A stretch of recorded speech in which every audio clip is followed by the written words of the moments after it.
So if you're learning to fingerpick, and in particular, if you're learning to Travis pick or play the alternating thumb style, one of the trickiest things about all of that is just keeping your fingers and your thumb coordinated. So maybe you get to where you've got the thumb going back and forth like it's supposed to, but as you start adding in the fingers, you're not sure if the thumb is necessarily even landing where it's supposed to.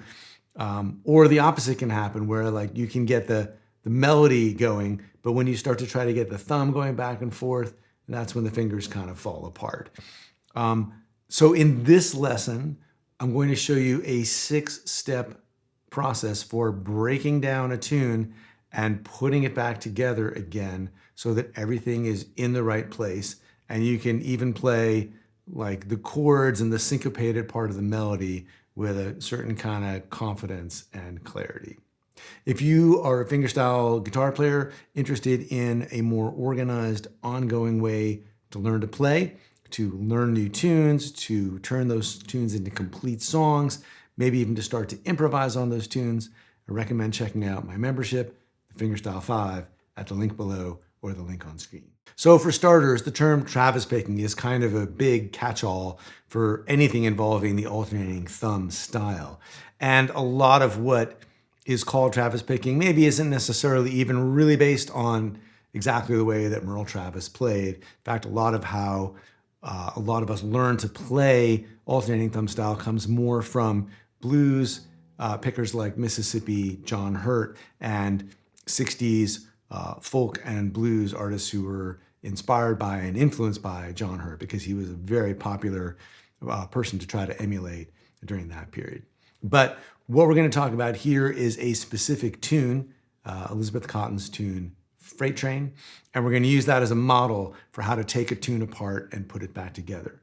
Now, the first thing I want to point out is that a lot of what you learn in terms of starting to fingerpick is to play patterns. So you've got the thumb doing this alternating thing, and then the fingers are interspersed with the thumb. So thumb, index, thumb, middle, thumb, index, thumb, middle.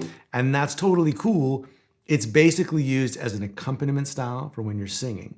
But things start to get trickier when you want to start playing a melody over the top of that thumb. And if you've been practicing those patterns, it's a great way to start getting your groove together and to start getting that alternating thumb together. But when you go to play a tune like Freight Train that has a specific melody over an alternating thumb, you basically have to break down that pattern picking, all that muscle memory. You kind of have to just find a way to let go of it and strip everything down to the basics and then build it back up again. Because what you really want is for the thumb to move independently, laying down that groove with nothing else happening, so that you can then start to put the melody on top. And there's nothing patterny about what your fingers are doing. They're laying down a very specific melody over that bass.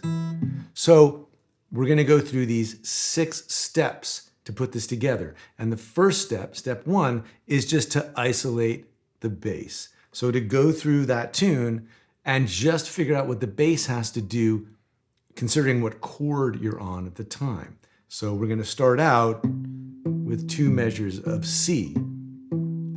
So we've got the bass on the 5th string, the 4th string, the 6th string, the 4th string, and you're rocking back and forth with the ring finger of your fretting hand to get those bass notes on the 5th and the 6th string. And then we go to a G chord, where we're just going between the 6th string and the 4th string for 2 bars. Then we have 2 more bars of the G, and then we're back to C. That's the first half, the first 8 bars of the tune. Then we go to E, which we can do with the 6th string and the 4th string for 2 bars, and then the 2 bars of F, and then finally C to G, 1 bar each, and then 2 bars of C to finish out. So that's what the thumb is doing.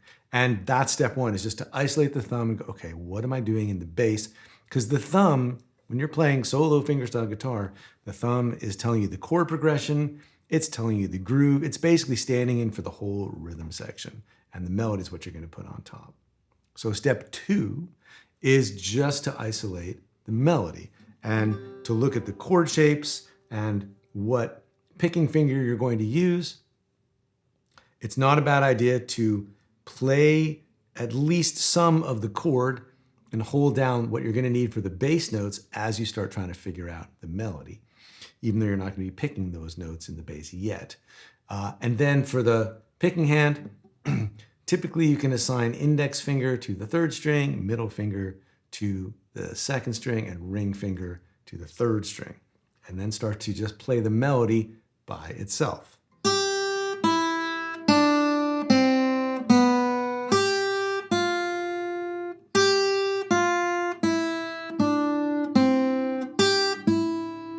And the time is being counted 1, 2, 3, 4, 1, 2, 3, 4, like that. That's about the tempo. 4, 1, 2, 3, 4, 1, 2, 3, 4, 1, 2, 3, 4.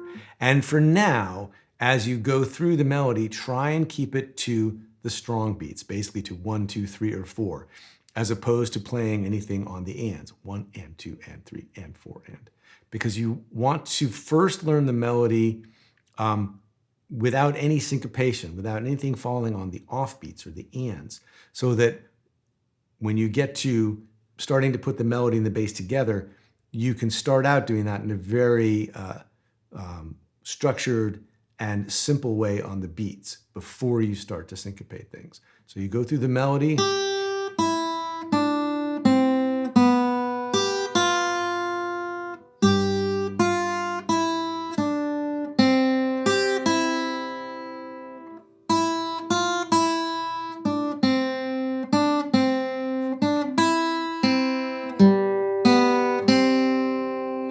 and you could also start, as part of the second step, just playing the bass at the beginning of every 2 bars when the chords change, just to help hear the melody against the bass.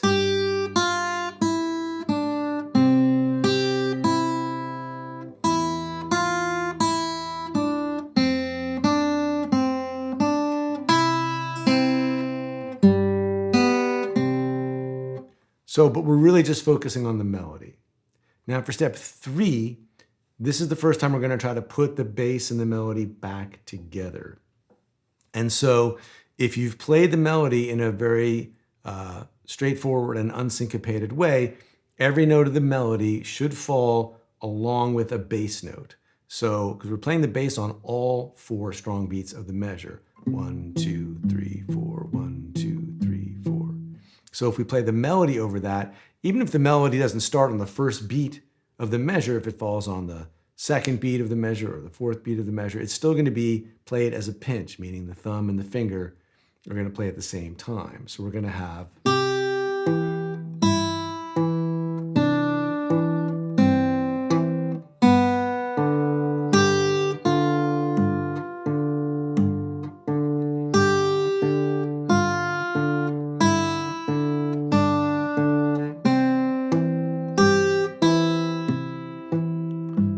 And if you want to really get it dialed in, you can try speaking the beats as you go. 1, 2, 3, 4, 1, 2, 3, 4, 1, 3, 4, 1, 2, 3, 4, 1, 1, 2, 3, 4, 1, 2, 3, 4, 2, 3, 4, 1. It's harder to do that way, but it will really solidify that connection between your brain and your fingers and the fingerboard to say the beats out loud.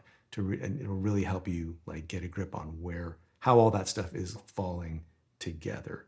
And so just watch those pinches, put the melody with the bass. That's step 3, to just go through and play with the melody really sort of squared off and on the beat, just to create a really clear map of how the melody notes fall over the bass. Now here's where things start to get a little more interesting, because now in step 4, we're going to syncopate the melody. And all syncopating means is taking some of the notes of the melody and pushing them off of the strong beats, off of 1, 2, 3, or 4, and onto one of the ands, or the off beats.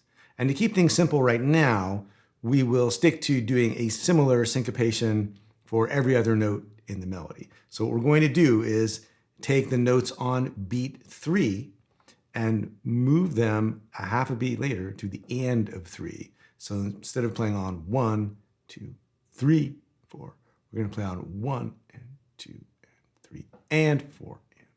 So that sounds, it's easier to hear than it is if I'm just like saying that stuff out loud. So instead of playing, right, that's 1, 2, 3, 4, 1, 2, 3, 4. Instead, we're going to play 1 and 2 and 3 and 4 and 1 and 2 and 3 and 4 and. And we can take that, say, through the first 8 measures.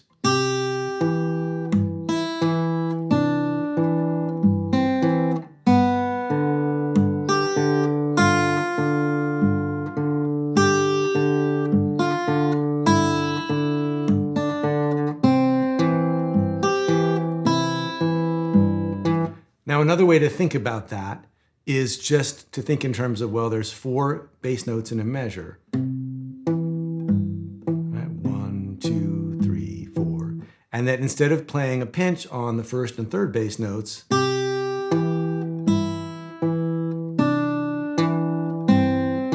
we're just going to take every other note and play it right after the bass. So 1, 2, 3, and 4.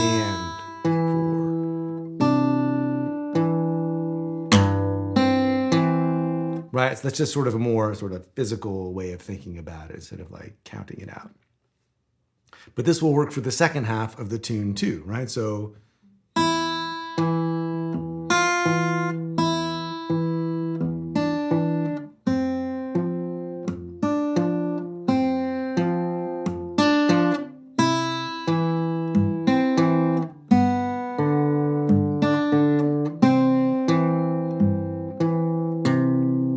So that's step 4.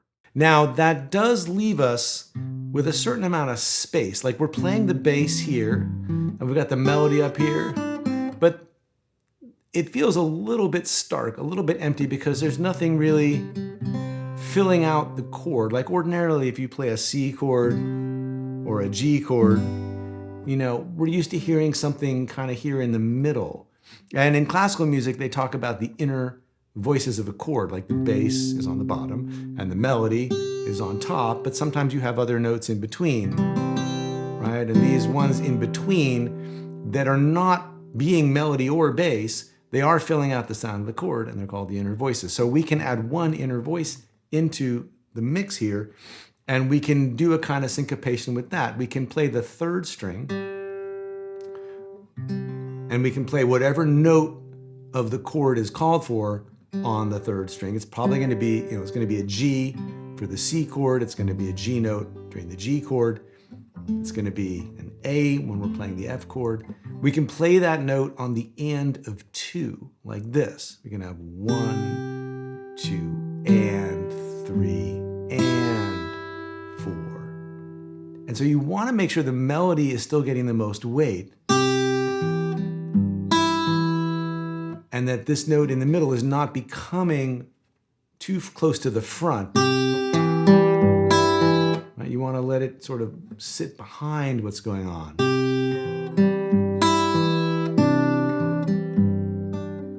It's almost like an afterthought. But if you take it slowly and break it down, here's what's happening. A pinch, bass note on 2, middle voice, or inner voice on the and of 2. Bass on 3, melody on the and of 3. That's our syncopated note. And then bass note on 4. So. And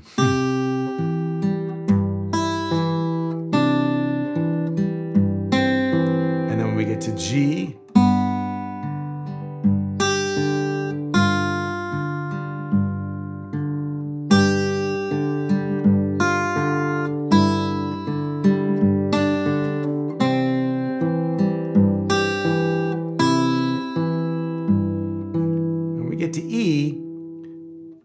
get the melody and to get things to happen in a certain way, you might want to play the E as if it was an E7. So the bass is going between the root and the flat 7 here with the open D string.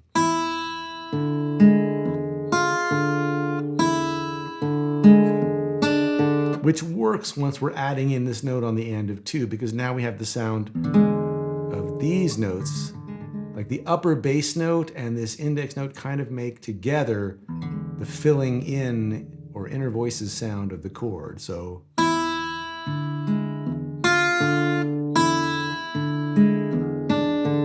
here we're on F.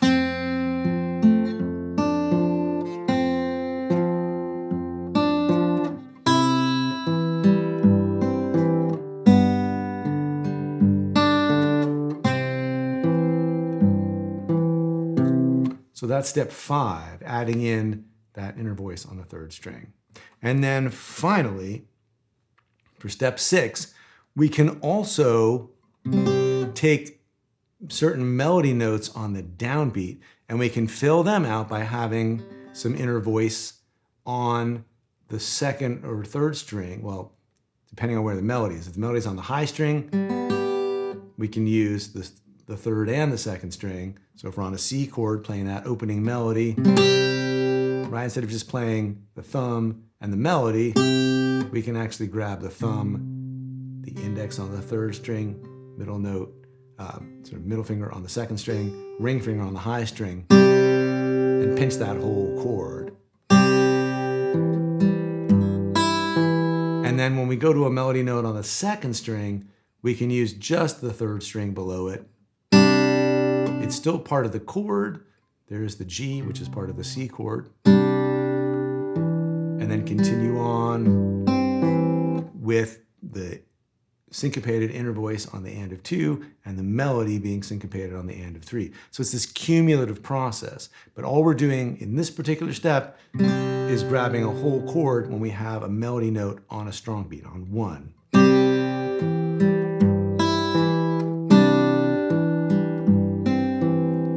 G's, we've got the melody on the 2nd string, so we're going to also add in the index finger playing the 3rd string on the downbeat. And then here we've got the melody on the top string, so we're going to use the 3rd string and the 2nd string underneath.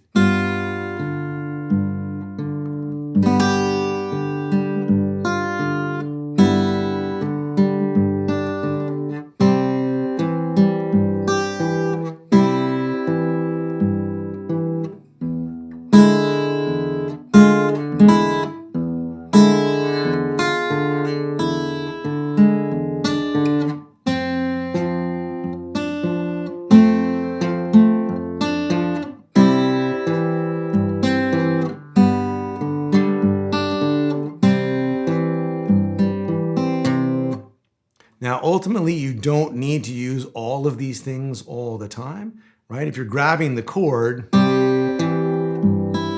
you might not need to play that inner note syncopation on the and of 2. It might be enough, just you've got enough color and enough chord.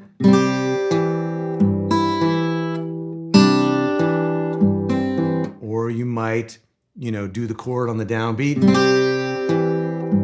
And then here, not do a double stop, like not play a supporting note on the 1, but do the and of 2. So, right, so it's flexible and you can recombine these, but I always find it's really not a bad idea to go through it step by step and very specifically say, for this step, I will always do this syncopation. For this next step, I will always put in this inner voice. For this last step, I will always play the chord on the downbeat. And then once you know you can do it on purpose in each of those places for that step, then you can start to mix and match and make more creative and colorful choices. So if you play through the whole tune using all 6 of these steps together, it'll sound like this.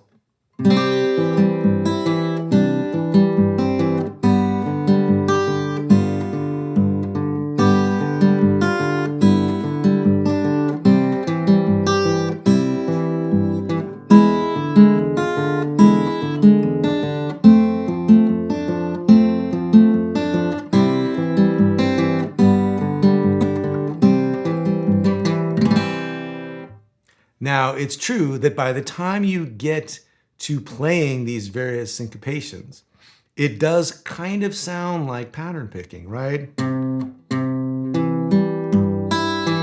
Because, right, I mean, when you play that pattern, it really is basically a pinch on a downbeat, a finger note on the end of 2, and a finger note on the end of 3. But we've built it up from the ground now specifically as a melody with an intention to syncopate the melody a certain way, add in those inner voices to create a certain amount of color, and grabbing those full chords on the downbeat on purpose. Now, probably Elizabeth Cotten, part of how she came up with Freight Train was maybe by starting with some kind of pattern and slowly working out that melody on top of it. I don't know. But now that we've broken it down into these 6 steps, you can take other melodies that you want to play, and by isolating the bass, isolating the melody, matching up the bass and the melody over the strong beats, syncopating the melody, adding in an inner voice for color, and playing chords on the downbeat, you can now use this approach and this template that is Freight Train and apply it to other tunes you want to play or other melodies that you want to add over an alternating thumb and create an arrangement of your own, which is pretty cool. So again, if you're a fingerstyle blues guitar player interested in a more organized, ongoing way to learn new tunes, turn those tunes into songs, and start improvising, check out my membership, the Fingerstyle 5, at the link below or the link on screen. If you've got a question or a comment about this lesson, leave it down below. I would love to hear from you. Thanks for watching, and I'll see you next time.